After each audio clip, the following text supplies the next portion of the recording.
Hi friends, welcome back to my YouTube channel ನಾಗುಚಲಿ vlog in Kannada ಚಾನಲ್ಗೆ ಸ್ವಾಗತ.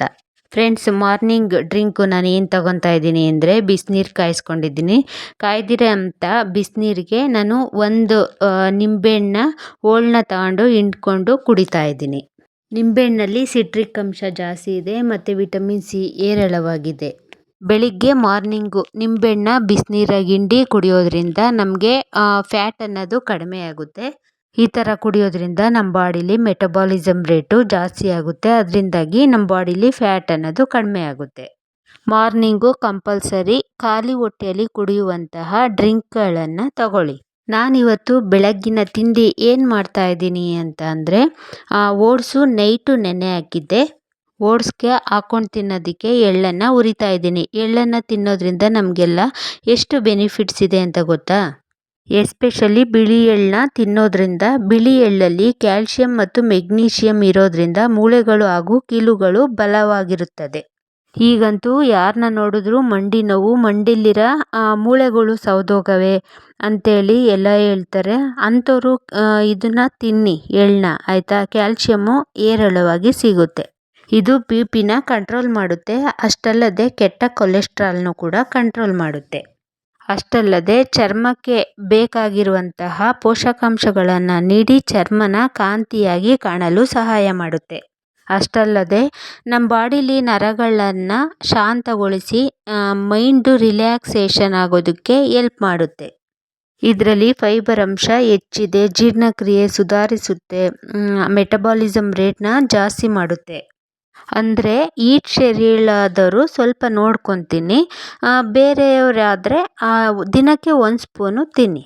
ಕೆನೆ ತೆಗೆದ ಹಾಲಿನೊಂದಿಗೆ ಓಟ್ಸ್ನ ನೆನೆ ಹಾಕಿದ್ದೀನಿ. ಓಟ್ಸ್ ನೆನೆ ಹಾಕುವಾಗ 1 ಸ್ಪೂನು ಚಿಯಾ ಸೀಡ್ಸ್ನ ನೆನೆ ಹಾಕ್ಕೊಂಡಿದ್ದೀನಿ. ನಾನು ಓಟ್ಸು ಮತ್ತು ಚಿಯಾ ಸೀಡ್ಸ್ನ ಹಾಕಿ ಫ್ರಿಜ್ಜಲ್ಲಿ ಇಟ್ಕೊಂಡಿದ್ದೆ. ಬೆಳಿಗ್ಗೆ ತೆಗೆದು ನಾನು ತಿನ್ನೋಕ್ಕೂ ಒಂದು 10 ನಿಮಿಷ ಮುಂಚೆ ತೆಗೆದು ಎತ್ತಿಟ್ಟೆ. ಅದಕ್ಕೆ ನಾನು 1-2 ಬಾಳೆಹಣ್ಣ ಹಾಕ್ಕೊಂಡಿದ್ದೀನಿ. ಒಂದು ಸ್ವಲ್ಪ ಜೇನುತುಪ್ಪ ಹಾಕ್ಕೊಂಡಿದ್ದೀನಿ. ಎಳ್ಳನ್ನ ಹಾಕ್ಕೊಂಡಿದ್ದೀನಿ. ಇಷ್ಟೇ, ನಾನು ಬೇರೆ ಏನೂ ಹಾಕ್ಕೊಂಡಿಲ್ಲ. ಇದಕ್ಕೆ ಪಚ್ಚಬಾಳೆಹಣ್ಣು ಒಂದನ್ನು ಹಾಕ್ಕೊಂಡ್ರೆ ಚೆನ್ನಾಗಿರುತ್ತೆ. ಬಟ್ ಇರಲಿಲ್ಲ, ಅದಕ್ಕೆ ನಾನು ನಾರ್ಮಲ್ಲು ಬಾಳೆಹಣ್ಣ, ಏಲಕ್ಕಿ ಬಾಳೆಹಣ್ಣ ಹಾಕ್ಕೊಂಡಿದ್ದೀನಿ. 2 ಬಾಳೆಹಣ್ಣು ಹಾಕ್ಕೊಂಡಿದ್ದೀನಿ. ಇಷ್ಟನ್ನ ನಾನು ಬೆಳಗ್ಗಿನ ತಿಂಡಿಗೆ ತಗೊಂಡಿದ್ದೀನಿ. ಫ್ರೆಂಡ್ಸ್, ತಿಂಡಿ ತಿಂದು ಟೌನ್ಗೆ ಹೋಗೋಣ ಅಂಥೇಳಿ ಹೊರಟ್ವಿ. ಟೌನಿಂದ ಬರಬೇಕಾದ್ರೆ ಸ್ವಲ್ಪ ಮಳೆ ಬರ್ತಾಯಿತ್ತು. ಸಖತ್ತಾಗಿತ್ತು ವಾತಾವರಣ. ಈಗ ಕಾಣ್ತಿದೆಯಲ್ವಾ, ಇದು ಹಿಸ್ಟಾರಿಕಲ್ ಪ್ಲೇಸು. ತುಮಕೂರು ಜಿಲ್ಲೆಯಲ್ಲಿರುವ ಮಧುಗಿರಿ ತಾಲೂಕಿನಲ್ಲಿದೆ. ಇದು ಮಧುಗಿರಿ ಬೆಟ್ಟ. ಮಳೆ ಬರ್ತಾಯಿತ್ತಲ್ಲ, ಸ್ವಲ್ಪ ಮಂಜು ಕವ್ಕೊಂಡಿತ್ತು. ಅದಕ್ಕೆ ನಾನು ವಿಡಿಯೋ ಮಾಡ್ಕೊಂಡೆ. ಸಖತ್ತಾಗಿದೆ ಬೆಟ್ಟ ನೋಡೋದಕ್ಕೆ. ಇದು ಏಕಶಿಲಾ ಬೆಟ್ಟ. ಹತ್ತೋದಕ್ಕೆ ತುಂಬಾ ಕಷ್ಟ. ಬಟ್ ಒಬ್ಬರು ಇಬ್ಬರು ಹತ್ತಕ್ಕಾಗಲ್ಲ, ತುಂಬ ಕಷ್ಟ. ಮೇಲ್ಗಡೆ ಕೋಟೆ ಇದೆ ಫ್ರೆಂಡ್ಸ್, ಸಖತ್ತಾಗಿದೆ ಅಂತ ಹೇಳ್ತಾರೆ. ಬಟ್ ನಾವ್ಯಾವತ್ತೂ ಹತ್ತಿಲ್ಲ. ಹತ್ತಕ್ಕೋಗಿ ಅರ್ಧ ದಾರಿಲೇ ಇಳಿದು ಹತ್ತಕ್ಕಾಗಲ್ಲ ಅಂಥೇಳಿ ವಾಪಸ್ ಬಂದಿದ್ದೀವಿ. ನಮ್ಮೂರು ನಮ್ಮ ಹೆಮ್ಮೆ ಅಲ್ವಾ? ಇವತ್ತು ನನಗೆ ಬೆಟ್ಟದ ನೆಲ್ಲಿಕಾಯಿ ಸಿಕ್ತು. ಅದು ನಮ್ಮ ಮಧುಗಿರಿ ಟೌನಲ್ಲೇ ಸಿಕ್ತು. ತುಂಬ ಖುಷಿ ಆಯಿತು.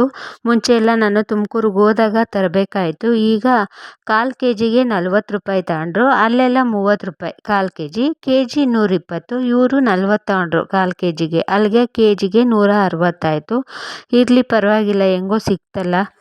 ಆಯುರ್ವೇದದಲ್ಲಿ ಭೂಲೋಕದ ಅಮೃತ ಅಂತೇಳಿ ಕರೀತಾರೆ ನೆಲ್ಲಿಕಾಯಿನ.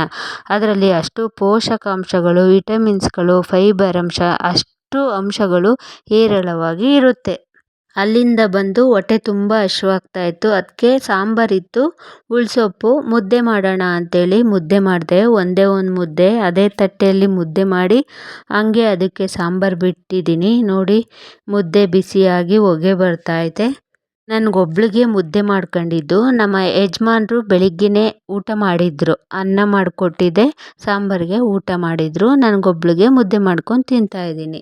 ಇಷ್ಟನ್ನ ಹೇಳ್ತಾ ಇವತ್ತಿನ ವ್ಲಾಗ್ನ ಎಂಡ್ ಮಾಡ್ತಾಯಿದ್ದೀನಿ. ಪ್ಲೀಸ್ ನನ್ನ ಚಾನಲ್ನ ಸಬ್ಸ್ಕ್ರೈಬ್ ಮಾಡ್ಕೊಳ್ಳಿ, ಶೇರ್ ಮಾಡಿ, ಒಳ್ಳೊಳ್ಳೆ ಕಮೆಂಟ್ ಹಾಕಿ, ಲೈಕ್ ಕೊಡಿ.